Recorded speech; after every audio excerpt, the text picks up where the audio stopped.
Assalamualaikum warahmatullahi wabarakatuh.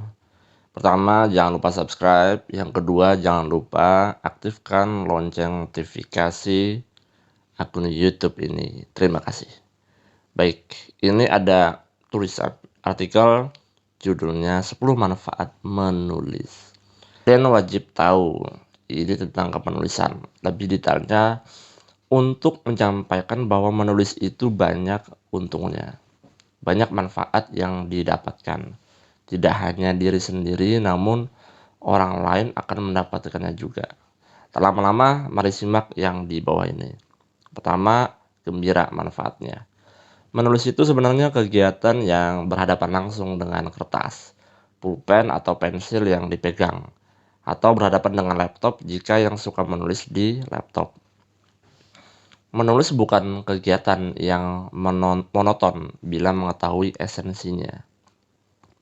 Jikalau kita sedang jenuh, akan ada obat mujarabnya, yaitu menulis.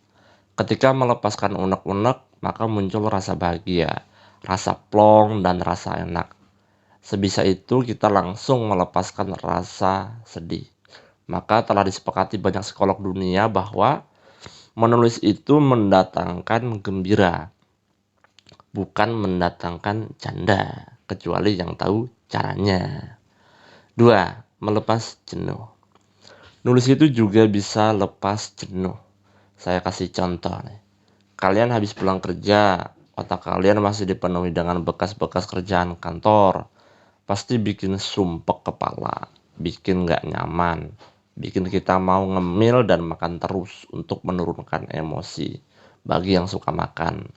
Nah, tapi aku kasih solusi lain nih, yaitu menulis. Terus dapat melepas jenuh. Coba saja cari buat unek-unek di kantor. Ceritakan sampai secara rinci. Maka ini berangsur-angsur akan memulihkan kesumpekan di dalam otak dan diri, yang secara otomatis akan melepas jenuh.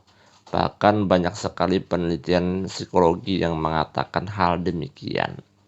Ketiga, manfaat menulis itu adalah untuk sarana introspeksi. Pernah hampir gila nggak? Nah, karena nggak bisa introspeksi kesalahan. Mungkin iya. Di antara kita pernah hampir mengalami hal tersebut. Pernah melakukan kesalahan yang tidak terampuni mungkin. Nah, ada obatnya nih, yaitu menulis juga. Menulis mampu mengeluarkan apa kesalahan yang sudah kita perbuat. Tulis saja kesalahan kita dan kalian pasti tahu cara bagaimana agar tidak salah kembali. Tulis dan daftarkan langkah apa yang membuat kita bisa lebih hebat dibandingkan sebelumnya, dan bahkan tidak mengulangi kesalahan yang lalu. Jadi menulis ini bisa dijadikan sebagai sarana introspeksi diri. Yang keempat, meningkatkan daya ingat. Waktu kita menulis, tentunya kita berusaha untuk mencatat apa yang pernah kita rasakan, kita pikirkan, dan kita alami selama hidup. Kemudian kita akan membuka kembali catatan tersebut. Maka secara otomatis menulis ini akan meningkatkan daya ingat. Bahkan ketika tangan kita mengetik atau menulis, kinestetik tangan kita ini ada memorinya juga. Maka mungkin bisa membantu otak untuk panggil kembali daya ingatnya yang tertinggal dan dirasakan oleh tangan yang pernah mengetik sesuatu. Maka dari itu, meningkatkan daya ingat itu bisa diterapi dengan cara menulis. Kalian pasti tahu ya penulis buku Mein Kampf, yakni Adolf Hitler. Saya rasa orang seperti beliau untuk meningkatkan daya ingatnya, maka beliau ambil jalur untuk menulis, agar apa yang ia rasakan tetap terus diingat. Dan kalau lupa juga bisa buka kembali catatan yang dulu, kemudian menerapkan apa yang akan mau dilakukan. Yang kelima, menghibur orang lain.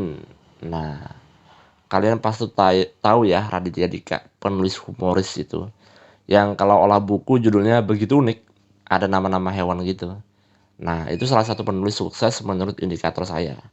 Indikator saya kalau disebut penulis sukses itu adalah jika bisa mempengaruhi orang banyak dan menjadikan dirinya sebagai trending setter. Jadi dia punya jalurnya sendiri, kayak punya rel kereta api khusus gitu. Raditya Dika itu bisa menghibur dengan tulisan komedinya, bisa menghibur dengan caranya sendiri, dan bahkan menciptakan pangsa pasarnya sendiri. Ini yang bikin hebat. Ini yang saya sebut sebagai cara menghibur dengan menulis. Jadi menulis itu banyak genrenya, bisa menghibur, mengadu domba juga bisa, memberikan inspirasi juga iya, apapun lah pokoknya. Yang keenam, membantu cita-cita masa depan. Sudah jadi rahasia umum ya, namanya Golagong. Beliau ini seorang atlet dulu, sekarang menjadi YouTuber dan penulis. Nampaknya sampai masa usia beliau akan fokus di bidang literasi. Beliau itu bisa dibilang kejeblos ke dunia kepenulisan. Beliau memang atlet disabilitas, atlet bulu tangkis. Punya cita-cita seperti itu membuat beliau menuliskan apa yang dikehendaki. Maka secara otomatis alam bawah sadarnya akan menyuruh dia untuk menggapai cita-cita masa depan dengan cara yang halal dan disukai sebagian masyarakat. Walhasil beliau juga saya katakan sukses menggapai masa depan dengan bantuan kepenulisan ini. 7. Sumber penghasilan. Seperti yang saya katakan di awal, seperti Raditya Dika, semua orang sudah anggap dia kaya sebagai penulis. Buku Kambing Jantan dia sudah populer di kalangan anak muda, remaja, bahkan anak-anak. Banyak disukai oleh orang, dan pasti royalti buku tersebut juga besar. Dia tabung dan walhasil sampai sekarang juga kaya disebut orang. J.K. Rowling juga kaya. Malahan Ratu Inggris bisa kalah dapat oleh dia. Lewat karya fiksinya semua orang tersihir. Bahkan sampai saat ini jika ditanya tentang penyihir anak-anak yaitu Harry Potter, pasti nggak dikaitkan dengan penulis kaya raya yaitu J.K. Rowling atau Jane Kate Rowling. 8. Udah pasti terkenal. Udah pasti nih, tapi khusus untuk penulis terkenal dan bisa mempromosikan dirinya dengan baik. Bisa dengan cara terus promosi di sosial media atau bahkan pasang iklan di mana-mana yang menunjukkan bahwa dirinya sebagai penulis bahkan terkenal. Tapi kalau boleh saran nih, jika ingin jadi terkenal dengan jalur menulis, terlebih dahulu keluarkan dan buktikan karya tersebut didengar banyak orang. Nanti orang lain yang akan mempromosikan sebanyak-banyaknya bagi kita sendiri. Itu yang namanya dikenalkan dengan cara promosi jalur mulut ke mulut. Penulis yang memulai jalur usaha sendiri, maka sepertinya akan lama menjadi terkenal. Pilih tim promosi, pilih tim humas yang baik, tujuannya kalian akan menjadi penulis yang terkenal. Dan karyanya dikenal sebagai genre tertentu dan tentunya bermanfaat bagi siapapun. 9. Bermanfaat menulis itu karena menambah karya. Orang yang banyak menulis itu maka secara otomatis juga menghasilkan karya. Baik berupa artikel atas nama dirinya langsung, berupa buku yang banyak dipajang di berbagai sosial media, dipajangkan rak buku Gramedia misalkan. Bayangkan aja, jika kalian punya hasil karya buku, terpajang hingga kalian tua, dan orang juga tahu bahwa kalianlah penulisnya, pasti ada rasa bahagia sendiri, rasa bangga, rasa nyaman, dan rasa dihargai juga. Yang ke-10, cek pikiran yang ada di otak. Menulis itu bermanfaat. Pernah pasti, tiap penulis itu ketawa membaca tulisan yang lama. Kayak aku. Mungkin norak membaca pikiran yang dulu, bahkan inisiatif untuk mengubah semua di karya bukunya yang baru.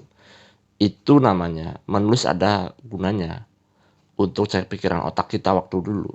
Hal ini bisa membawa kita ke arah inisiatif untuk berubah. Mungkin tulisan kita yang dulu jelek, jadi kita ada inisiatif untuk memperbaikinya di karya kedepannya.